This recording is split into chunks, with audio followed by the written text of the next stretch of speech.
क्योंकि देश जिस परिस्थिति से गुजर रहा है वो आप रोज खबरों में चलाते भी हैं और देखते भी हैं, और कुछ चीजें चलाना चाहते भी हैं और चला नहीं भी पाते। आपको मालूम है क्या हो रहा है। तो ऐसे में एक राष्ट्रीय राजनीतिक दल जिसका राष्ट्र निर्माण में एक योगदान रहा है, कहना बहुत ही मुझे लगता है गलत होगा। राष्ट्र और कांग्रेस पार्टी इकट्ठे बड़े हुए हैं। भारत और Congress party they are intertwined together. तो ऐसे में हमारी जिम्मेदारी बहुत ज्यादा बढ़ जाती है, खासतौर पे जब सरकारें मीडिया का मुंह बंद करने पर आमादा हो जाती हैं, विपक्ष की आवाज दबाने पर आमादा हो जाती हैं, बेरोजगारी पर सवालों के जवाब नहीं देती, महंगाई पर सवालों के जवाब नहीं देती,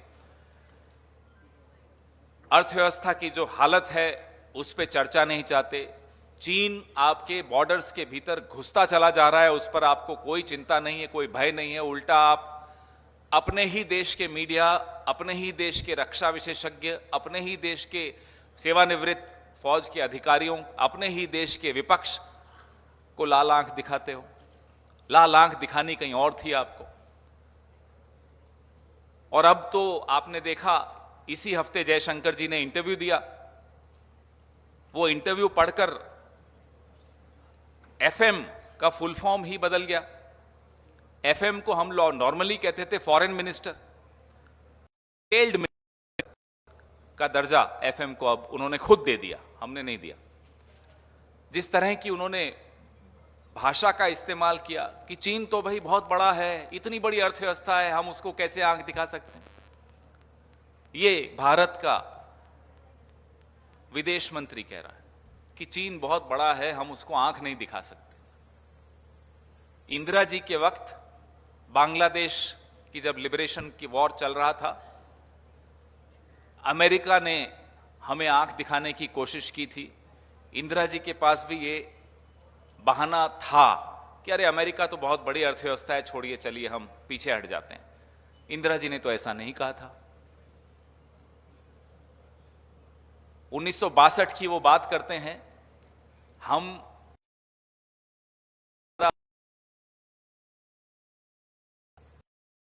15 साल हुए थे, कह सकते थे कि नहीं चीन से नहीं लड़ना। मैं ज्यादा बोलूंगा तो फिर आप लोग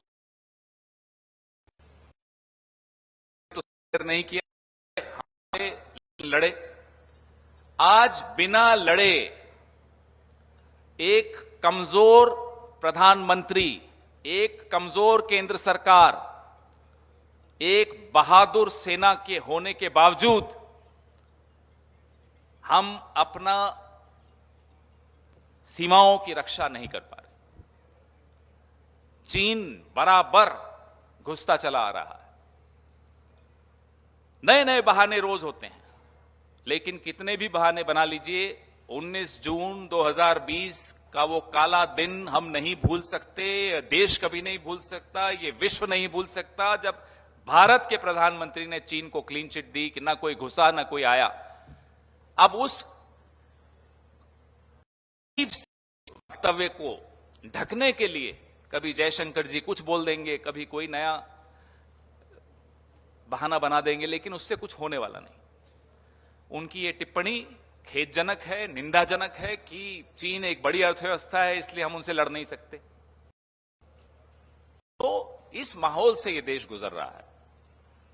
आप सब जिन परिस्थितियों से जूझते हुए लिखते हो, टीवी पर अपनी खबरें दिखाते हो, वो कोई साधारण बात नहीं है। आप लोग भी बहुत बहादुरी से काम कर रहे हैं। ठीक उसी तरह हम भी उसी संघर्ष का हिस्सा हैं, बहादुरी से कर रहे हैं। कई बार हवाई जहाज के दरवाजे खुलवा दिए जाते हैं, लेकिन यह संघर्ष का हिस्सा है। हम आवाज उठाते रहेंगे। यह ऐतिहासिक हमारा महाधिवेशन है, ना केवल इन परिस्थितियों की वजह से ऐतिहासिक है, ऐतिहासिक इसलिए भी है कि एक बहुत ही शानदार तरीके से कांग्रेस के अध्यक्ष का चुनाव हुआ, पूरे विश्व ने देखा, और उसी चुनाव के आसपास एक नड्डा जी नाम के व्यक्ति हैं जिनको एक्सटेंशन मिल गई। एक्सटेंशन उस व्यक्ति को मिली जिसको मालूम ही नहीं कि वो अध्यक्ष कैसे बना, कोई इलेक्शन हुआ नहीं। ये स्थिति है हमारे विरोधी दल की। खैर, इकलौता राजनीतिक दल है इस देश का जिसके अध्यक्ष का चुनाव हुआ। चुनाव की प्रक्रिया सुबह से शाम तक आप लोग देखते थे, दिखाते थे। गर्व होता है इस पार्टी का हिस्सा बनने। तो इस ऐतिहासिक महाधिवेशन की तरफ पूरे देश की नजर है, पूरे मीडिया की नजर है और पूरे विश्व की नजर है, क्योंकि सबको भरोसा कांग्रेस पार्टी पर है कि अगर इस देश की अर्थव्यवस्था को वापस पटरी पर कोई ला सकता है तो कांग्रेस पार्टी ला सकती है। और हम लोकतांत्रिक मूल्यों की रक्षा करने में पीछे नहीं हटेंगे,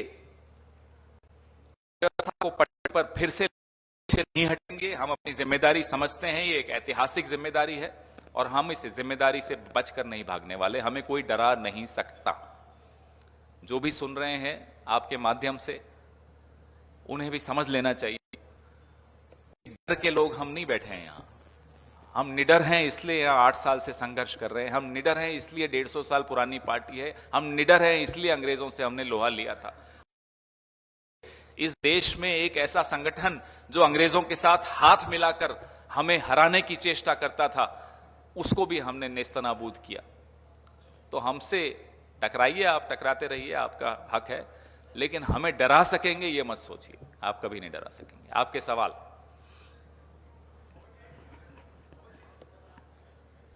माइक दीजिए उनको। पवन जी, प्रधानमंत्री ने कांग्रेसी कहते हैं कि मोदी तेरी कब्र खुदेगी, कल जो नारा लगा उसका हवाला दिया और कहा कि जनता लेकिन कहती है कि मोदी का कमल खिलेगा। क्या कहेंगे इस पर? ये अटपटी सी बातें वही सुनते हैं और फिर अटपटी सी बातें भी वही लोग करते हैं। जवाब दीजिए ना, बेरोजगारी पर क्यों नहीं देते? महंगाई पर चर्चा करिए ना, क्यों नहीं करते? इतना बड़ा कांड हो गया अदानी जी का, उस पर चर्चा क्यों नहीं होने देते? अदानी जी का नाम अगर संसद में कोई ले ले तो उसको एक्सपंज कर देते हैं। क्यों करते हैं? इसका जवाब दीजिए ना। मुद्दे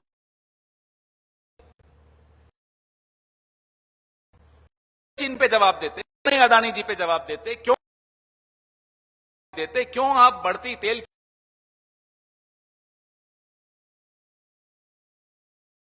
आपको इस तरह की अटपटी सी बातें करनी है और इसी तरह की अटपटी बातें सुननी है? आप देश के प्रधानमंत्री हैं। आप कोई विपक्ष के नेता नहीं है कि कुछ भी कह देंगे चल जाएगा। आपकी पूरा विश्व सुनता है। जिम्मेदारी से बोलना चाहिए। आपको अपनी जिम्मेदारी समझनी चाहिए। आपको जो ज्वलंत मुद्दे हैं इस देश के सामने, उस पर आपको अपना ध्यान लगाना चाहिए। हमें मालूम है कि आपको नींद नहीं आ रही,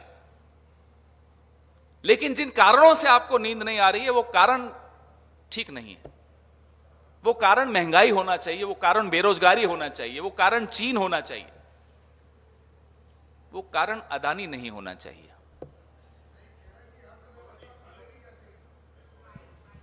हेलो सर, पवन सर, मेरा सवाल है, आपके जिस बयान को लेकर के आप विवाद में आए, कल आपकी गिरफ्तारी हुई, उसके बाद आप पहली बार मुखातिब हैं मीडिया के सामने, तो मैं ये पूछना चाहता हूं सर, कल के घटनाक्रम को लेकर के आप क्या कहेंगे? और जिस बयान को लेकर विवाद हुआ, आपको अफसोस है उस बात का कि ये बात वो बातें आपके मुंह से निकली, क्या आपको मलाल है? वो कौन सा गाना था हमारा एक पड़ोसी वाला, याद है आपको? हम बोलेगा तो बोलोगे कि बोलता है। अभी हम कुछ नहीं बोलेंगे, वक्त पे बोलेंगे। बहुत कुछ है बोलने को। अभी न्यायिक प्रक्रिया मेरा बोलना उचित नहीं है।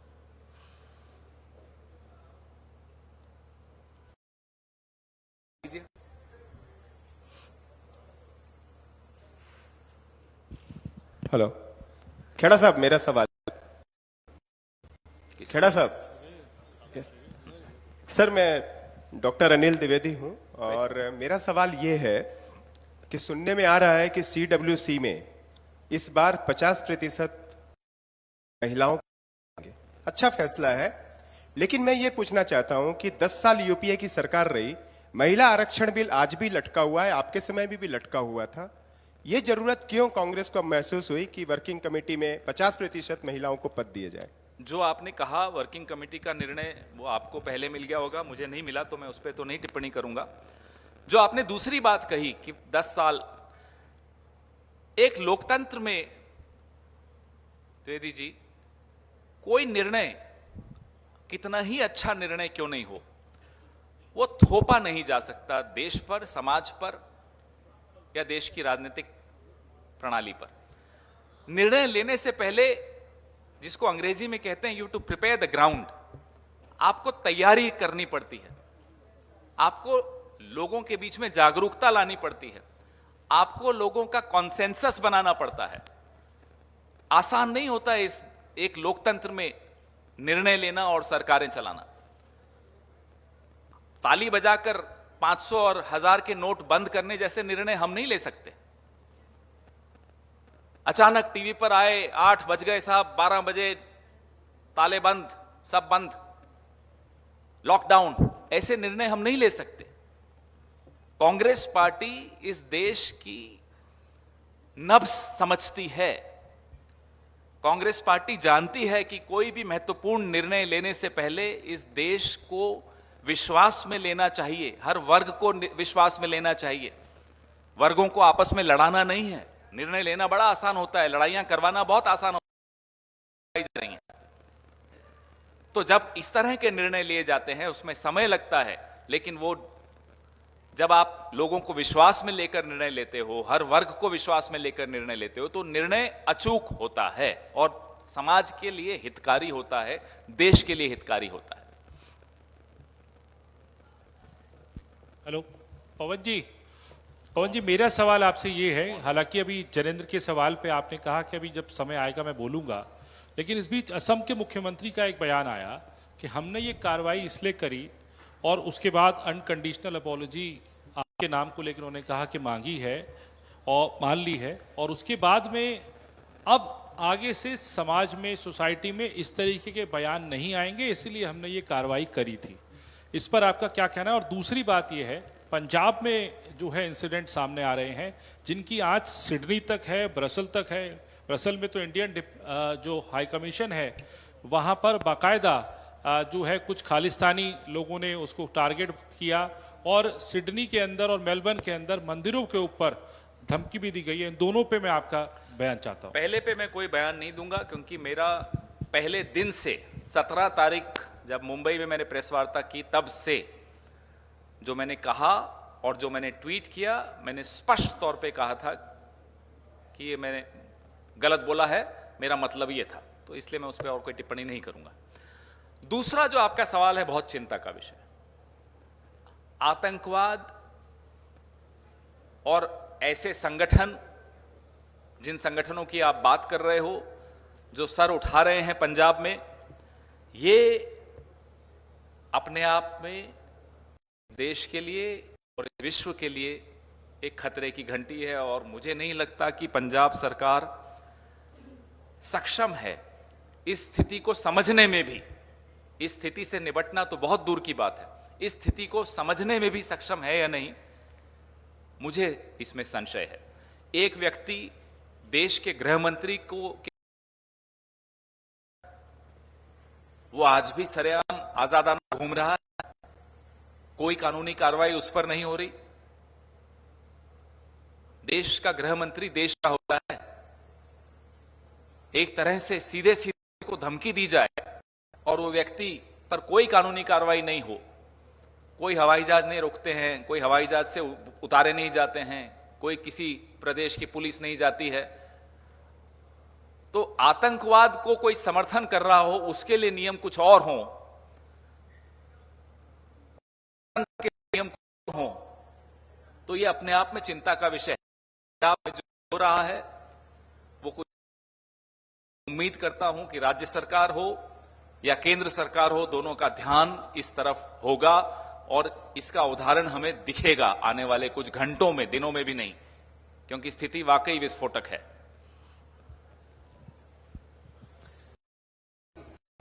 महेश शुक्ला INS 24/7 से। मेरा सवाल तो आप पार्टी के नेता हैं या जिन्होंने पार्टी छोड़ दी है, क्या उनके लिए कोई प्रस्ताव आने वाला? पहला सवाल। सर दूसरा सवाल ये कि जो लाइन है संघ और सावरकर को लेके, उसको लेके क्या निर्णय हो सकता है, या जिस तरह के बयान आते फिर बैकफुट पे आना पड़ता है पार्टी को? मैं नहीं जानता प्रस्ताव के विषय में, क्योंकि वो तो एक प्रक्रिया है ऐसे प्रस्तावों की, वो प्रक्रिया चल रही है। आपको आने वाले कुछ 2 दिनों में सब कुछ स्पष्ट होगा ही, कल और परसों में। लेकिन सामान्यतः कांग्रेस पार्टी का दिल बड़ा है। कांग्रेस पार्टी के दरवाजे और खिड़कियां खुली रहती हैं, ताजी हवा आती रहती है। हमारे दरवाजे किसी के लिए बंद नहीं हो जाते। हां, एक लक्ष्मण रेखा होती है, विचारधारा की लक्ष्मण रेखा अवश्य हम कोशिश करते हैं कि वो न टूटे, क्योंकि पूरी बात, पूरा संघर्ष, दशकों का संघर्ष, मैं तो कहूंगा सैकड़ों सालों का संघर्ष विचारधारा का ही है। तो उस संघर्ष पे या उस लक्ष्मण रेखा पे कोई समझौता न हो, ज्यादा से ज्यादा हमारा प्रयास यही रहता है। रही बात, आपने कुछ संगठन का नाम लिया, एक गैर पंजीकृत संगठन का आपने नाम लिया और उनके एक नेता का आपने नाम लिया, तो बैकफुट पे हम कभी नहीं रहते।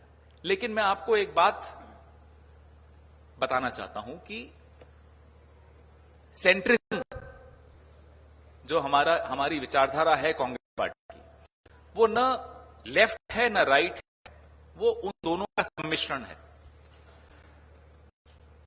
वो लेफ्ट के खिलाफ नहीं है, वो राइट के खिलाफ नहीं है, लेकिन वो एक्सट्रीम लेफ्ट के खिलाफ है और एक्सट्रीम राइट के खिलाफ है।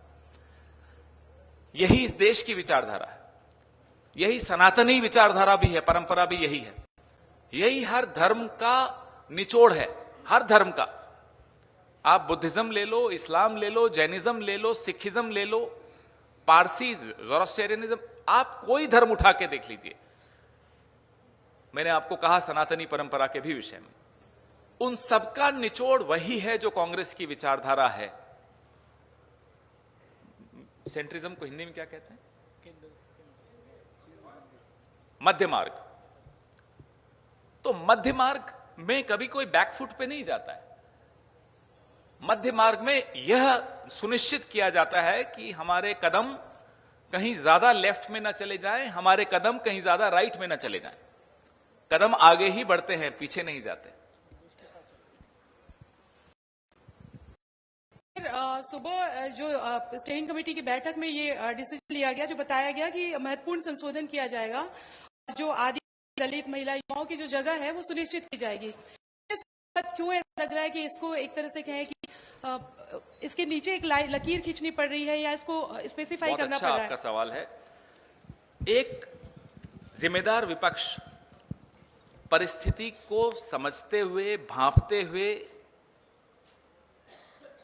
उसका एक जवाब देता है, उसको एक रिस्पॉन्स देता है। आज जो परिस्थिति इस देश के आदिवासियों की, दलितों की, महिलाओं की हो रही है, वो आपके सामने है। उसको सुधारने के लिए आवश्यक है कि देश का प्रमुख विपक्षी दल इस संवाद को मेन स्ट्रीम करे, इस संवाद को सामने लाए, इस पे चर्चा करे, इस पे कुछ ठोस निर्णय ले, ताकि देश की राजनीति भी इन्हीं मुद्दों के इर्द गिर्द चले। और ये कोई ऐसा नहीं है कि आज एक निर्णय ले लिया तो अगले 100 साल तक वो निर्णय वही चलेगा। प्रक्रिया का हिस्सा होता है निर्णय लेना। एक जीवंत संगठन होता है, वो एक जीवंत समाज की बदलती परिस्थिति को देखते हुए अपने आप को ढालता है, अपने निर्णय लेता है। कांग्रेस पार्टी वही जीवंत संगठन है। हेलो, पवन खेड़ा जी। एक सेकंड, एक एक करके।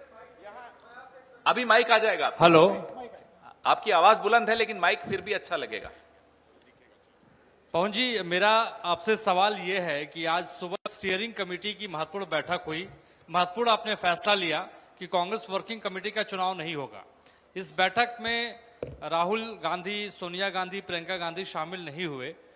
क्या इन तीनों नेताओं की सहमति है कि कांग्रेस वर्किंग कमेटी का चुनाव न हो? मैं दोपहर को एक प्रेस वार्ता हमारी हुई, वो मैं भी सुन रहा था अपने कमरे में बैठकर। जयराम जी ने इसका उत्तर दे ही दिया, तो आप मेरे महासचिव और मेरे बीच में क्यों आप,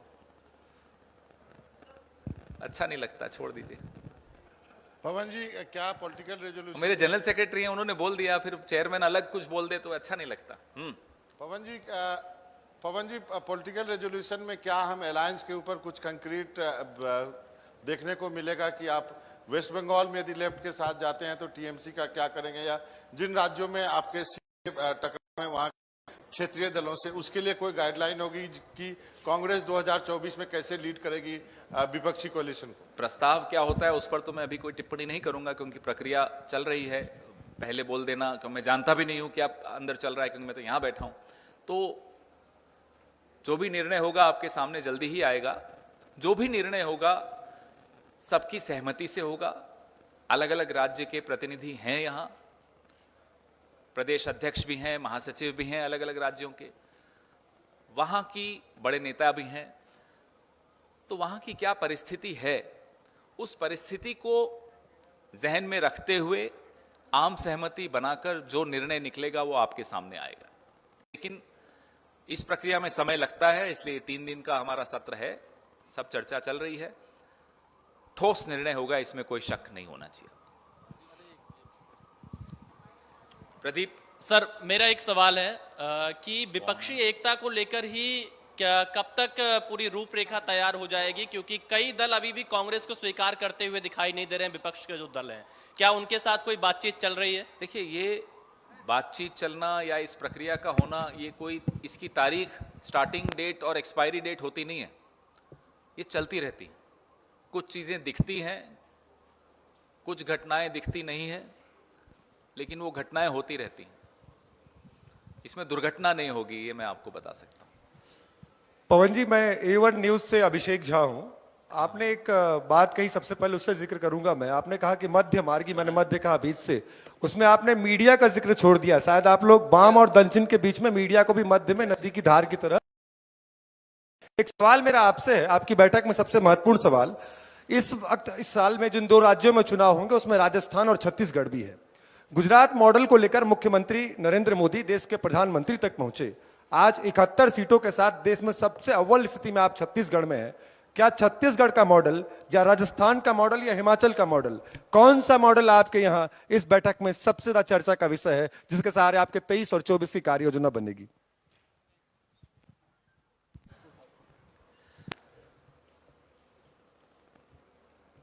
जैसा गुजरात मॉडल से आप कृपया करके हमारे राज्यों की तुलना न। गुजरात मॉडल की असलियत आप भी जानते हैं, मैं भी जानता हूं, और गुजरात का एक एक नागरिक भी जानता है। तो गुजरात मॉडल तो हमारे लिए कोई मॉडल नहीं है।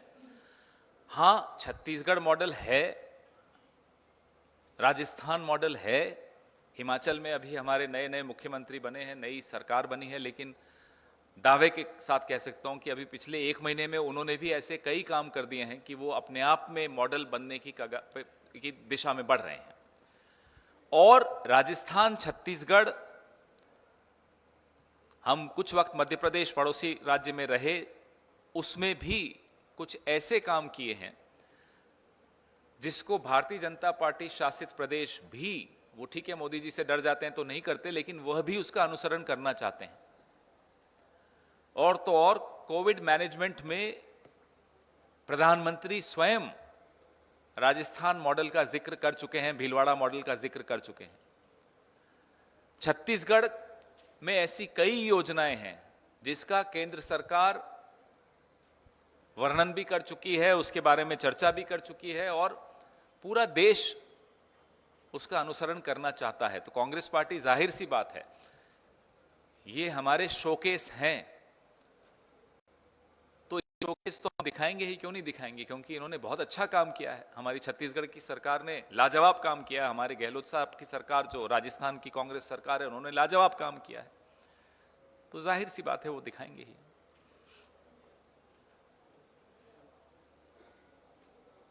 प्रदीप। पवन जी, पवन जी नमस्कार।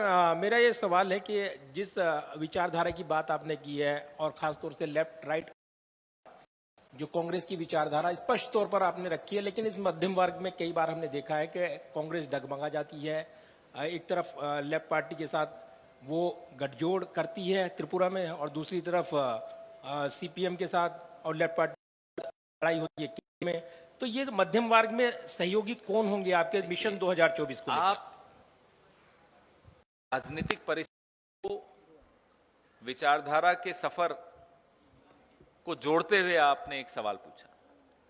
अलग अलग राज्यों में राजनीतिक परिस्थिति बदलती है, अलग अलग होती है, भिन्न होती है, निर्णय भी उसी हिसाब से लिए जाते हैं। कांग्रेस विचारधारा के मार्ग पर कभी भी नहीं डगमगाती, न कभी डगमगाएगी, क्योंकि ये ऐसी विचारधारा है जब दोनों का सम्मिश्रण है तो डगमगा ही नहीं सकती। वो दोनों में समन्वय लाती है कि समाज में कोई एक वाद हावी न हो जाए, कोई एक वाद दूसरे को पर हमला नहीं करे, कोई एक वाद दूसरे विचारधाराओं को खत्म न कर दे। हर विचारधारा का स्थान है।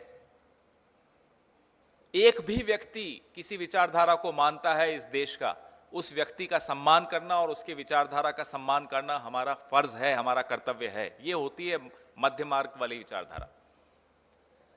तो इसमें डगमगाने की तो कोई गुंजाइश भी नहीं है, कोई परिस्थिति भी नहीं है और कोई हमारी आदत है नहीं। हम डगमगाते नहीं, हम स्थिर हैं। Pawan sir, one question.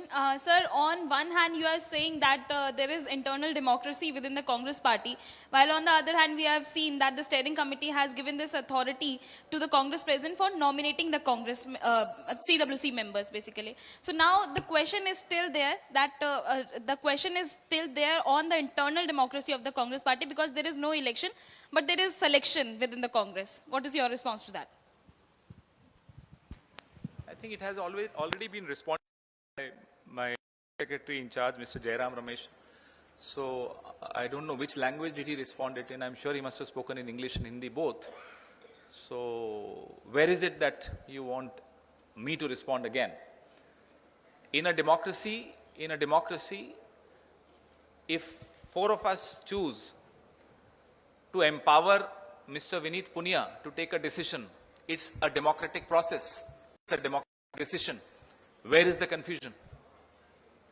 If Mr. Vineet Punia decides to shut all of us up and says only I will decide, that's undemocratic. But if all four of us authorize him to take a decision, that's democratic. So where is the contradiction? पवन जी मैं वैभव news 24 से, क्या इस अधिवेशन से ये तय हो जाएगा कि 2024 का चुनाव मोदी बनाम राहुल होने वाला है? राहुल गांधी ही चेहरा होंगे और इस पर भी कोई रणनीति बन रही है, इस पर चर्चा हो रही है, पवन खेड़ा जी भी यही चाहते हैं। देखिए, व्यक्तिवादी राजनीति एक समय तक, एक सीमा तक ठीक लगती है। व्यक्तिवादी राजनीति देश का, समाज का, संगठनों का, देश की संवैधानिक संस्थाओं का नुकसान ही करती है। कांग्रेस पार्टी व्यक्तिवादी राजनीति को जितना सीमित किया जा सके उतना सीमित करती है। हम मुद्दों की लड़ाई लड़ते हैं। आने वाला चुनाव एक व्यक्ति और उसके सामने पूरा देश, ये उन दोनों के बीच का चुनाव है। हमारा सौभाग्य है कि हम पूरे देश की तरफ से खड़े होंगे और उस एक व्यक्ति को जवाब देंगे। सर, मेरा नाम याज्ञवल्क है। आपने कहा नेहरू जी का जिक्र करते हुए कि चाइना के मुद्दे पे उन्होंने सरेंडर नहीं किया। बीजेपी अक्सर इस मसले को लेकर आक्रामक होती है और तत्कालीन कांग्रेस सांसद महावीर त्यागी जी के संदर्भ का उदाहरण देती है। आपने कहा सरेंडर नहीं किया, लड़े और हारे, और बीजेपी इसी पर सवाल करती है कि फिर वो क्या प्रसंग था कि महावीर त्यागी अपना टकला, क्योंकि शायद नेहरू जी ने यह कहा था वहां तो घास भी नहीं उगती। चर्चा होने दी ना, संसद में चर्चा हुई थी ना। महावीर त्यागी किस पार्टी के सांसद थे और वो चर्चा कब हुई थी? जंग चल रही थी और चर्चा हो रही थी। ये उदाहरण तो ये बाद में देते हैं भारतीय जनता पार्टी वाले, हम पहले देते हैं। सुन लिया, आगे भी बोल रहा हूं। जंग हुई थी या नहीं हुई थी, पहले इस पे मैं भारतीय जनता पार्टी से एक जवाब चाहता हूं। जंग हुई थी ना, सर्टिफिकेट तो नहीं दे दिया था कि नहीं चीन घुसा ही नहीं साहब, कोई आया ही नहीं, ऐसा तो नहीं किया था ना। चीन की कंपनियों से पीएम केयर फंड में पैसा तो नहीं लिया गया था ना, और उस जानकारी को सार्वजनिक भी नहीं किया जा रहा। चीन की ऐसी ब्लैकलिस्टेड कंपनीज को जम्मू कश्मीर जैसे संवेदनशील राज्यों में, अब तो राज्य भी नहीं रहे, यूनियन टेरिटरीज हो गए हैं, ठेके दिए गए पावर मीटर्स के। ब्लैकलिस्टेड कंपनी को, चीन की कंपनी को, चीन की सरकार से जुड़ी हुई वो कंपनी है, और आपने बॉर्डर स्टेट में करोड़ों का ऐसी कंपनी को दे दिया। ऐसा तो नहीं किया था ना नेहरू जी ने। हम तो चाहते हैं, खुली चुनौती है भारतीय जनता पार्टी को। 62 करते रहते हैं हम, 62 की भी बात करेंगे, 65 की भी बात करेंगे, 67 की भी बात करेंगे, लेकिन हां 2020 पर सवाल भी पूछेंगे। नेहरू जी ने जवाब दिए थे। सैकड़ों घंटे की चर्चा थी, अटल बिहारी वाजपेयी थे उस चर्चा में, बाहर संसद मार्ग पर दिल्ली में प्रदर्शन हो रहा था, अंदर चर्चा हुई, नेहरू जी भागे नहीं थे चर्चा से, नहीं बने थे चर्चा से नेहरू जी भगोड़े बने। न वॉर से हमारी देश की सेना भगोड़ी बनी, न आज भी हमारी देश की सेना लड़ना जानती है, बहादुरी से लड़ सकती है, आज तो साजो सामान भी है, लेकिन सरकार में कायर लोग बैठे हैं। वीर सेना, कायर सरकार। पवन जी, आपने भारत जोड़ो यात्रा की, बहुत सफल रही, अच्छा रहा, पर जैसा अभी देखते आ रहे हैं, जैसे कई मुद्दे रहे, पेगासिस का मुद्दा रहा और मुद्दा रहा, उस पर कहीं ना कहीं आपने मुद्दे उठाए और बहुत जल्दी ठंडे भी हो गए। इसी तरीके से हाथ से हाथ जोड़ो पीछे पूरी तरफ लिखा हुआ है, पर ग्राउंड पे कहीं ये अभी नजर नहीं आ रहा है। इस बारे में क्या कहेंगे, क्योंकि इतनी जिस प्रखरता से भारत जोड़ो यात्रा शुरू हुई थी, उस प्रखरता से ये नजर नहीं आ रहा है, ऐसा क्यों? क्या इस पे भी विचार किया जाएगा इस समय? ये देखिए, कोई भी चीज नजर कब आती है? दो परिस्थितियां होती हैं नजर आने के लिए। एक कि वो हो रहा है ग्राउंड पे, दूसरा कि कैमरा आपके चालू हो। मैं तेलंगाना, कर्नाटका, राजस्थान, मध्य प्रदेश, अनेकों उदाहरण आपको रोज के भेज सकता हूं आपका मोबाइल नंबर लेकर, कि देखिए ये चल रहा है। शर्त यह रहेगी कि शाम को फिर आप भी मुझे भेजेंगे कुछ वापस, रिटर्न मैसेज, रिटर्न गिफ्ट, कि देखिए हमने चलाया, तो हो रहा है, आप दिखाइए, हम जरूर करते रहेंगे, आप दिखाते रहिए। सर, मैं गोविंद शर्मा नेटवर्क 10 से हूँ। छत्तीसगढ़ में ही 85वां महाधिवेशन क्यों रखा गया, और आने वाले विधानसभा में माननीय मुख्यमंत्री महोदय ही आपके मुख्यमंत्री का चेहरा रहेंगे क्या? मैं सोच रहा था, अभी तक क्यों नहीं पूछा किसी ने। छत्तीसगढ़ आपको अच्छा नहीं लगा कि यहां हमने रखा अपना 85वां अधिवेशन? हमें तो बड़ा अच्छा लगा यहां आना। तो छत्तीसगढ़ एक खूबसूरत राज्य है। हमारे यहाँ के मुख्यमंत्री और यहाँ की सरकार में जो मंत्री हैं, सब पीसीसी प्रेसिडेंट, सबकी ये गुजारिश थी, मांग थी, और हक से मांगना था, मांग थी उनकी कि आप हमारे यहाँ रखिए। यही मांग गहलोत साहब ने भी की थी, और कई जो हमारे पीसीसी प्रेसिडेंट्स, महासचिव, प्रभारी महासचिव, सबने कहा था कि नहीं, आपको हमारे यहाँ रखना चाहिए। होता है, निर्णय छत्तीसगढ़ के लिए लिया गया, सबने मिलकर कहा कि नहीं, छत्तीसगढ़ में रखा जाएगा, और अच्छा था, बहुत खूबसूरत रायपुर। तो वैसे नया रायपुर है भी बड़ा खूबसूरत। फिर आएंगे, फिर कई सवाल जवाब तो चलते रहेंगे, कोई खत्म थोड़े हो जाएंगे। खेरा साहब, मेरा एक सिंगल सवाल है, छोटा सा सवाल है।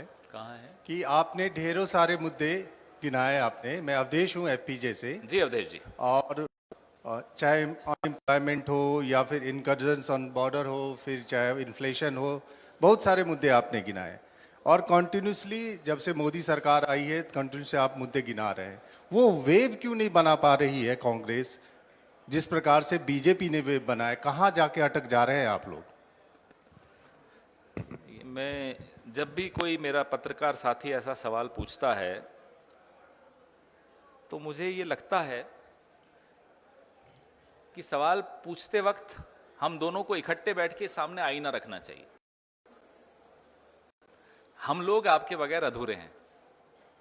हम विपक्ष हैं, हम सिर्फ बोल सकते हैं, आवाज उठा सकते हैं, संसद के भीतर भी, सड़क पर भी, लेकिन उस आवाज को ताकत तभी मिलती है जब अवधेश जी उस आवाज को चलाते हैं। तो आप कमरे की लाइट ऑफ कर दो, फिर कहते हो साहब कांग्रेस पार्टी के रहते हुए इस कमरे में कुछ दिखाई नहीं दे रहा, तो साहब लाइट ऑन कर दो, सब दिखाई देगा। तो ये कैमरास है ना, ऑन रखो, हमारी बात चलाओ।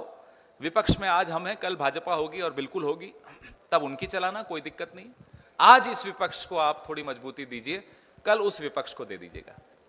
Sir this side, sir Sumi from India today.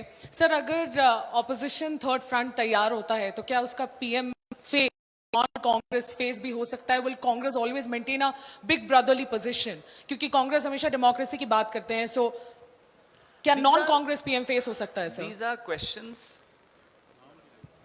that frankly I would say are irrelevant to the voter of this country. The voters of this country are desperate for the political parties to focus on issues, for political parties to focus on solutions, and for the political parties to shift the narrative on issues that are relevant. Frankly, these issues are not only irrelevant to the voters of the country, but they also deviate from the narrative. The voter wants political parties to discuss unemployment, price rise, law and order, women's safety, China, aggression of China, border safety, foreign policy, a weak rupee, a doddering economy. These are the issues that people of India want us to talk about and to focus on. We would not deviate in these irrelevant issues. However, I respect your question. There will be a time when there will be a response for this question. Hello Pavan ji, Kaushal बोल रहा हूँ दैनिक भास्कर से। अभी आपने कहा कि हम चेहरे पर, व्यक्ति पर चुनाव नहीं लड़ेंगे, मुद्दों पर चुनाव लड़ेंगे। पूरे देश में बीजेपी हिंदुत्व के मुद्दे को लेके मुखर है और देश भर में वो उसका काम कर रही है। कांग्रेस इसको कैसे निपटेगी? जो हिंदुत्व का जो मुद्दा है बीजेपी का, कांग्रेस उसका सामना कैसे करेगी? आज से थोड़े कर रही है बीजेपी। बीजेपी का जो पिछला अवतार था जनता पार्टी, उससे भी पिछला अवतार था जनसंघ, उससे भी पिछला अवतार था हिंदू महासभा, वो हमेशा यही करते आई। और हमेशा हम देश के लिए जो प्रासंगिक मुद्दे हैं उसी पर अपनी राजनीति करते आए। देश के लिए प्रासंगिक मुद्दा था विदेशी को बाहर करना, अंग्रेजों को बाहर करना। तब भी जिस विचारधारा की आप बात कर रहे हैं वो किसी और रूप में हिंदू महासभा के रूप में आई थी। मुस्लिम लीग के साथ हाथ मिला के प्रांतीय सरकारें बनाती थी। 1942 में भारत छोड़ो आंदोलन जब हम लोग कर रहे थे, हम लोगों ने सरकारें छोड़ दी थी। हिंदू महासभा और मुस्लिम लीग मिलके 3 प्रांतों में सरकारें बनाई थी और वहां पार्टीशन का प्रस्ताव पारित हुआ था। तो इनकी जुगलबंदी तब भी चल रही थी, आज भी चल रही है। अलग अलग तरीके से इनकी जुगलबंदी चलती है, इनके यही मुद्दे रहते हैं। हमारे मुद्दे ये इसलिए नहीं है क्योंकि देश के भी ये मुद्दे नहीं हैं। कुछ वक्त के लिए ऐसा लगता है कि इस देश की गहराई को समझना अपने आप में एक बहुत कठिन चीज होती है। भारतीय जनता पार्टी से उम्मीद भी मत रखिएगा कि उस देश की गहराई को समझ पाएगी कभी। Sir, this is Hariom from Jharkhand Reporter. This is my second plenary session as a journalist. मेरा क्वेश्चन ये है कि 2014 के बाद से कांग्रेस आम जनों से जुड़े पॉलिटिकल नैरेटिव सेट करने में नाकामयाब रही है। तो इस महाधिवेशन ऐसा कुछ मंथन होगा जिससे कि आगामी दिनों में कांग्रेस के मुद्दे जनहित आम जनों से कनेक्ट करें। हम तो हमेशा वही मुद्दे उठाएं जो आम जनों के ही मुद्दे होते हैं। यही सवाल अवधेश जी ने पूछा था अभी, उसी का जवाब मैं दोहरा दूंगा अगर आप कहेंगे तो। हम विपक्ष कोई भी हो, कांग्रेस हो, कल भाजपा होगी, बिना मीडिया के अनाथ हैं। तो आप की एक जिम्मेदारी है, मुझे पूरा भरोसा है आप उस जिम्मेदारी को अच्छी तरह निभा रहे हैं। कई बार राष्ट्रीय मीडिया नहीं निभा पाता, उनकी मजबूरियां होती हैं। रिपोर्टर्स तो बेचारे अपना काम कर रहे होते हैं, मालिकों की मजबूरियां होती होंगी।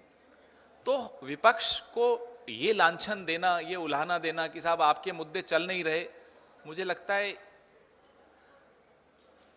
You are being unfair to us. We need you. Without you opposition cannot amplify its voice. We'll try, but we need your help. And tomorrow the BJP, when the BJP is in opposition, even they'll need your help, and you should help them like you helped them in before 2014. Why not? That's your job. Media and opposition have a particular unspoken, unwritten understanding, and it's a very healthy understanding for democracy. I miss those prime time debates which I used to watch before 2014. Draft CAG report leaked. I miss those debates. Where are the draft CAG reports that get leaked anymore? Forget the draft CAG reports. Where are the final CAG reports that get reported? But that was a very healthy, very, very healthy trend, which unfortunately cannot be seen anymore. The report can be right, wrong, that can be debatable.